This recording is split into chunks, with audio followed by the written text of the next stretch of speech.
A 17-year-old male patient is brought into the emergency unit by the paramedics. His name is Benjamin Gossi. He has been our regular patient for quite some time with no known comorbidities. But this time around, he comes in on a full active resuscitation in progress. And the question is, what happened to him? Hi, you are watching ED Files, and I am Dr. Thabo Mafa. A brief history that we got from the paramedics is that Benjamin was taken from the sports field where he was playing soccer with his friends.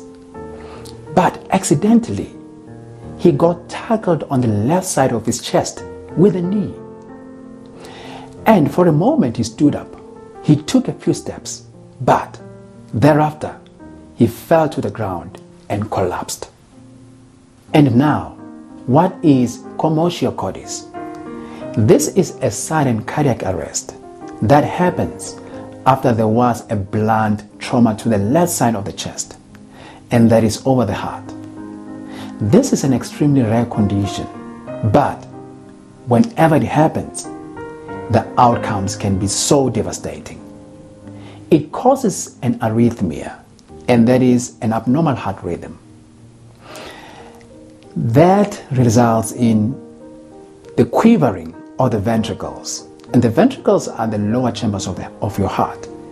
The ones above, we call them the atria. If left unattended, this can result in death, easily so. And sometimes the patient gets attended to, but very late. And the late period that we're talking about, that is sometimes like 2 to 5 minutes or beyond that. If the patient gets unattended for so long, we can easily lose this patient. And the abnormal heart rhythms that you may see in Commotio Cordis, the first one on the list is ventricular fibrillation. And the second one that you might see sometimes is ventricular tachycardia. Let us now talk about the anatomy, location, and timing at which Commotio Cordis can take place. In most cases, the patients who are more likely to have Commotio Cordis are the ones with a thin chest wall, meaning that they are not so muscular, but with adequate force. This can happen to anyone.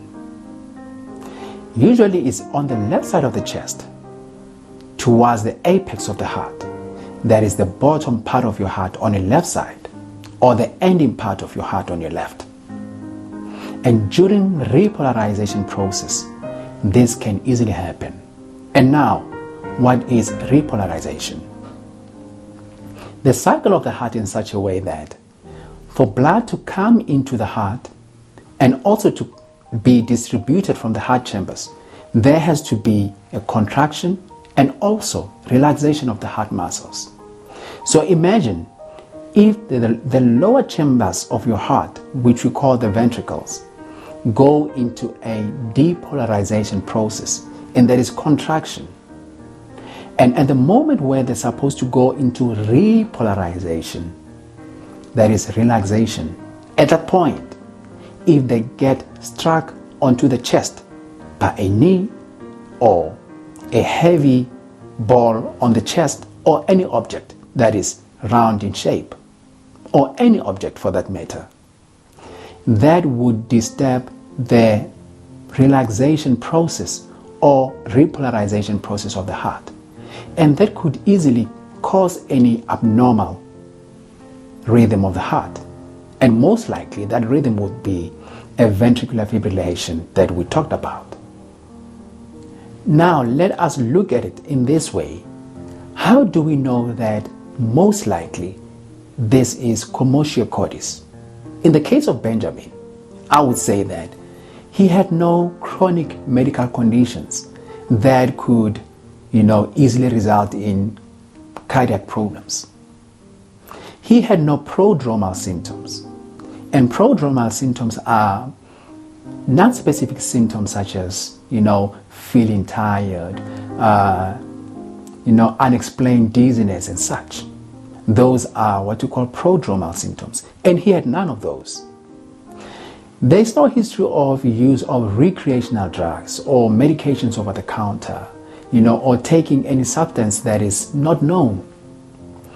He didn't have any family history of cardiac conditions, sudden cardiac, conditions that one would come across.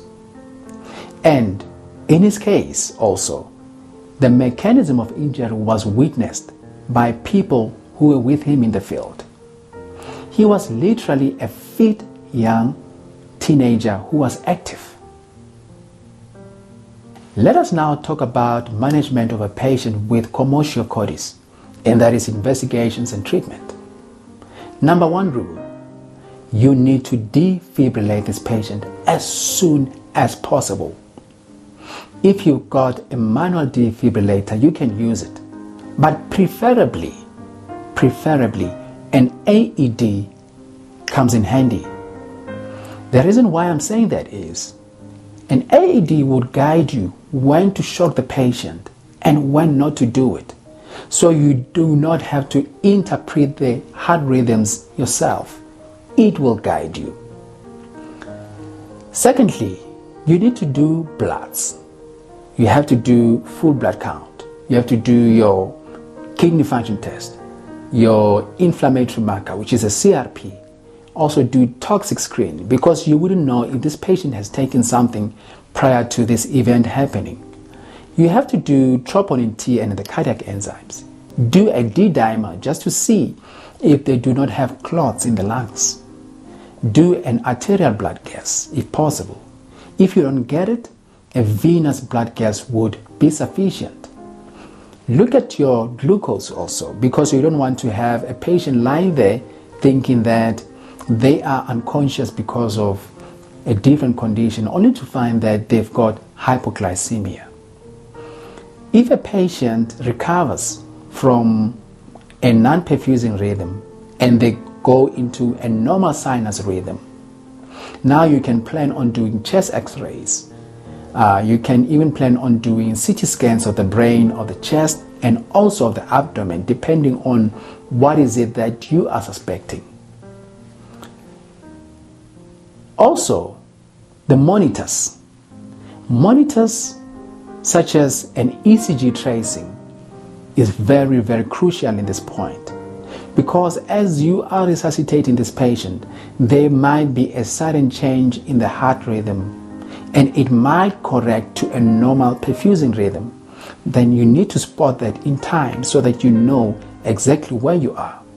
However, vital signs such as heart rate and also blood pressure during active resuscitation may be very misleading, because you are the one who's actually giving a rhythm to the heart.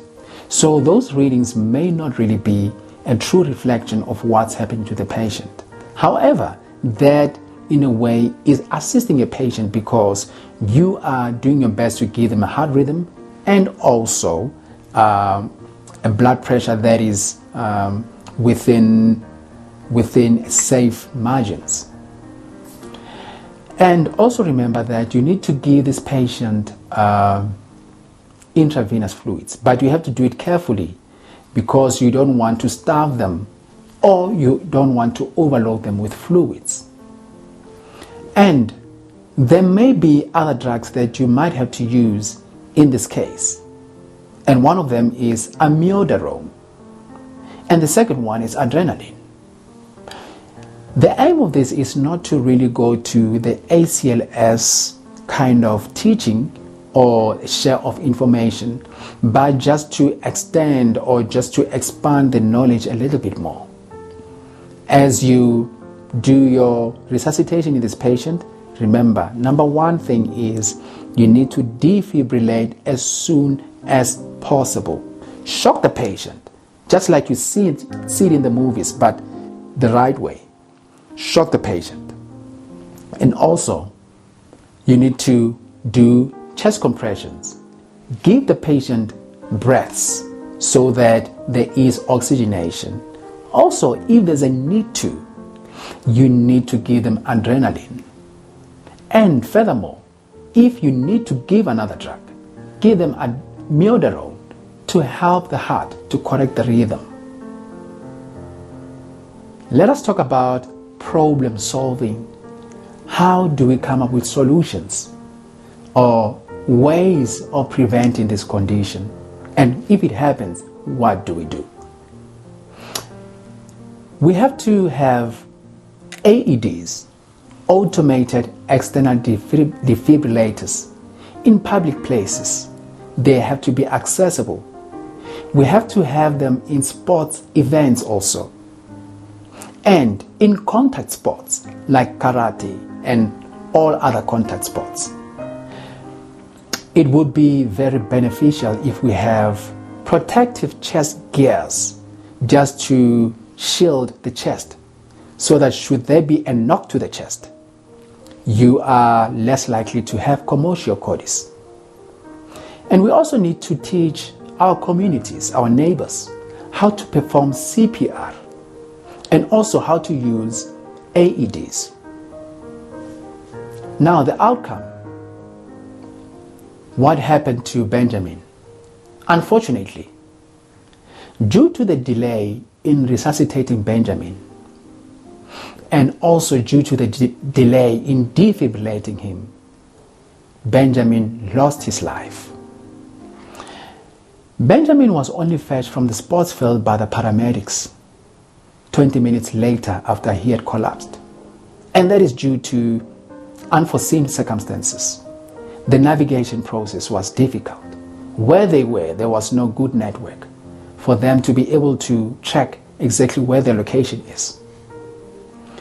And none of the soccer players and even the supporters who were there in the field knew how to resuscitate a patient. They didn't even know what CPR is. Those are some of the factors that led to him losing his life. And all other investigations and the history that was given about him showed no evidence that he had a prior or a pre-existing cardiac condition. And in cases whereby you are seeing a patient who has already demised, in their autopsy, whenever you look at the heart, you wouldn't find any structural abnormalities or structural damage in a case of Commotio Cordis. And when it comes to cardiac arrest and many other medical and trauma emergencies, every second counts. Commotio Cordis, rare as it is, if it happens, the outcomes can be so undesirable if it has not been managed timelessly. And thank you very much for watching.